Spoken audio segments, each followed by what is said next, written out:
This is Adrian Hart with your Southeast Colorado News on SECOnews.org. Today we're at Otero College because this is Incident Command for Fire on the Plains. Yes. Do you want to give us an introduction and tell us about today's event? Sure. My name is Calvin, and I'm the PIO trainee actually for this weekend's Fire on the Plains event. First of all, we don't thank Otero College for allowing us to be here, as well as Rocky Ford and the Hunter Fire Departments for hosting. But this is our annual event that happens out here. It's a great opportunity to, for some of the smaller agencies to actually get some hands-on training. We're doing live fire, some rural water supply. We're doing some classroom strategy and tactics. So it's pretty much across the board training for, from top to bottom, whatever you can do out here. So you guys are utilizing the facility here in town that's just kind of across town from here? Yes, absolutely. We'll get some stuff going out at the airport, and we also have a large vehicle extrication program going just outside here with some high and low angle rescue as well. Being managed by the Eastern Colorado Incident Management Team. But what's nice about that is the team pulls members from all the other agencies or the other management teams in the state. So you're getting kind of a cross pollination where people can work together. They wouldn't normally do that. So now it's not the first time you see somebody on a major incident. So that's the overhead team, and then obviously the Division of Fire Protection and Control is one half of it, and then the Colorado Wildfire Academy is another half of that. So they come together to kind of do the overall management, and then you have the individual departments that are here as well. Yeah. So when the state comes in to assist on our giant wildfires that we've seen here over recent years, yes, these are the guys that are coming in to assist, right? Exactly. Yep. Exactly. And it's not the first time they've actually been in this area, so they have some familiarity with it, with the agencies and the fire chiefs. So it all melds and blends together. Okay, very good. Teamwork makes the dream work, right? Absolutely. And that's what we've got going on with team members from across the state of Colorado. Absolutely. Very cool. Anything that you want to highlight particularly? Well, I know we have 124 students that are registered for all 3 days. We have 26 instructors, 19 staff members, and obviously one of our vendors is here as well that supports us. So it's a good mix, of rural, city, quote unquote, and then the combination departments. So everybody kind of gets a lot of hands-on. Everybody gets a lot of conversation, and a lot of good work gets done. Right. You get to witness. Someone shares the story, right? Yep. That's exactly what happens. Exactly. Someone says, we encountered an experience like this. Are we talking about electric cars in particular? I know there's some education that's, maybe we're a little bit behind on that because of the rural community and the way everything works with technology coming here last. Exactly. So what are we doing particularly with electric cars? So we talked a little bit about that in classroom, some of the classroom with some of the size up and the different strategy and tactics. Obviously those are things that, that as you talked about, they're coming. With as much highway as we have, Highway 50 out here and the different small areas, the agencies will see a lot more of that. So some of that hands-on training will start as we kind of progress through, but it's a big conversation right now. Very cool. Yeah. Thank you for sharing the conversation with us and the people of Southeast Colorado. Absolutely. Thank you for having us. Thank you for having me. Yeah, particularly sharing those conversations with our first responders. Yes. Because that's going to help that public safety, substantially. Absolutely. The more work we can get done here, the better we're going to be out there when it's for real.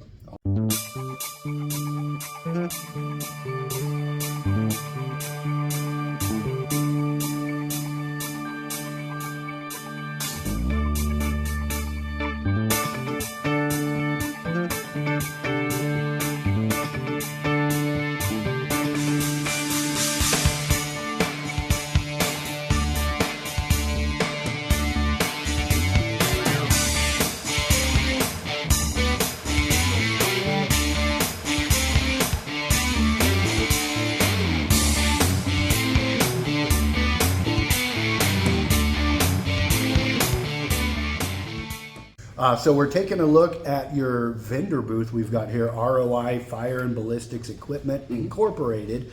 Tell us about them and how they're helping with fire on the planes. So obviously, a lot of the, this is one of our vendors here, and they give us a lot of support. But you can see the kind of the different things that they offer for us. So everything from bunker gear to SCBAs, and obviously the ballistic and tactical gear over there, because we become involved in that aspect of emergency services as well. So having the ability to kind of not only do the hands-on training, but talk to the vendors that provide the equipment, that's even better. So we can say, hey, can we get something more specialized, or what can you do for us as a smaller agency that we can afford and kind of make sure all our people are outfitted properly.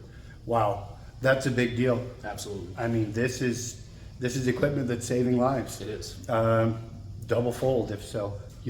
Keeping those first responders safe, and that's a big deal that they're bringing it out for you guys today. Absolutely. The ability to kind of talk to the manufacturer and the vendors directly, it's huge for us.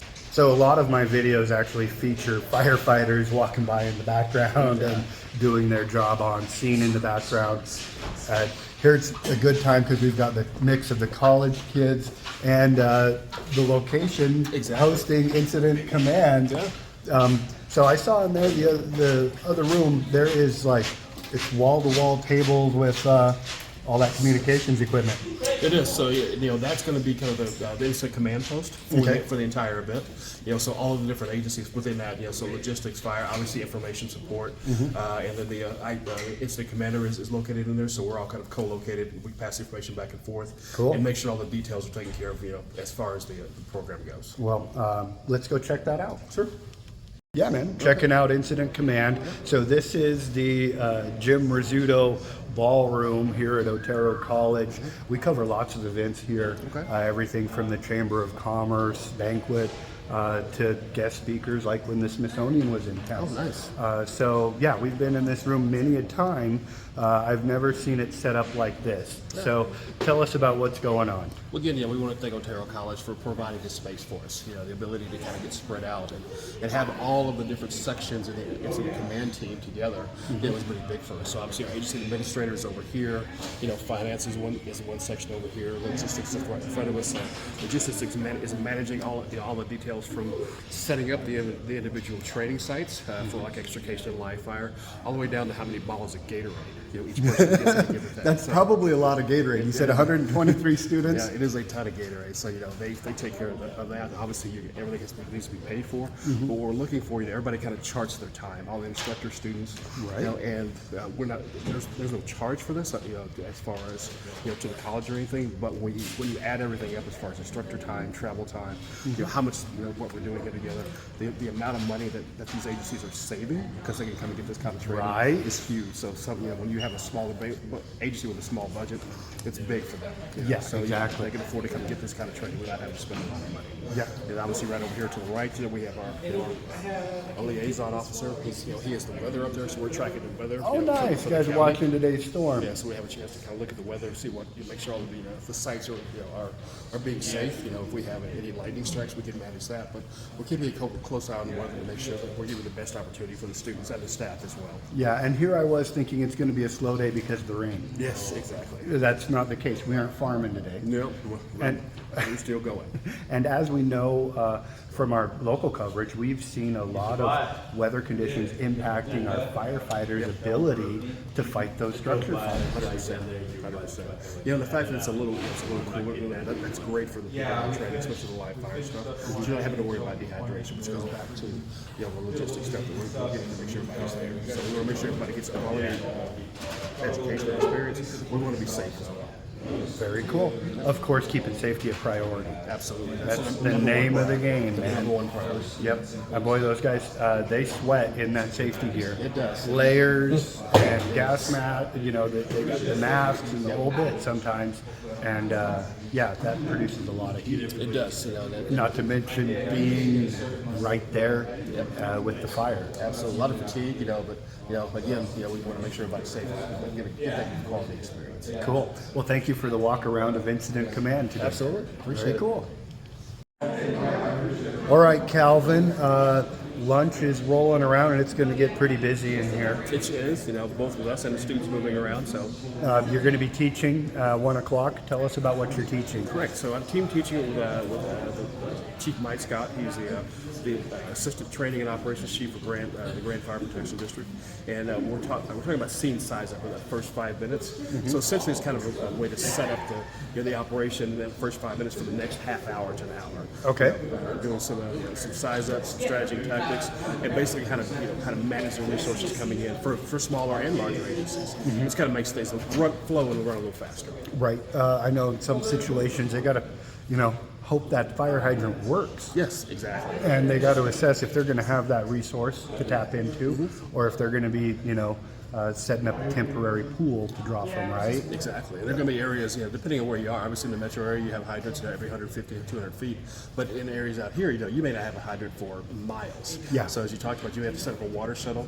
So there is an actual class yesterday and today where we're talking about rural water operations. Doing water shuttles, setting up the pool as you talked about, being able to move water, to the areas where it's necessary. Yeah, we see that very often in our footage, and we see our first responders having to deal with it. Yep, absolutely. So great that they're getting some extra tools and extra angles on that perception. Yep. You get that experience and you apply it in the field, and it makes a difference. It does. You get the hands on, plus it creates that muscle memory. And again, you're kind of working with all the other agencies around you as well. So you get to know the people that you're working with, and now you know the capabilities. And when it happens for real, it flows a lot smoother. Very good.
So Calvin, tell us about the folks behind the scenes and the leadership making it happen. Sure. Well, obviously, Tom Trujillo is the incident commander for the team and for the event. So he kind of coordinates all the different departments and does a phenomenal job for us. And then we spoke a little bit about the Eastern Colorado Incident Management Team, and they're assigned to this particular area. They're one of the teams in this region. Okay. And, they always manage this event and make sure things go very, very well. But again, I'll be remiss if I didn't thank again Rocky Ford and the fire department and the Otero College for giving us the ability to do this. So it's the training that we provide or is provided out there is amazing. And every year people get a chance to get better. So thank you to them, thank you for our sponsors, and thank you for coming. Yeah. Hey, thank you for sharing those life-saving skills through this event. Absolutely. Very cool. We appreciate it, sir. Awesome. For your first responders from Otero College and Fire on the Plains, I'm Adrian Hart with your Southeast Colorado News.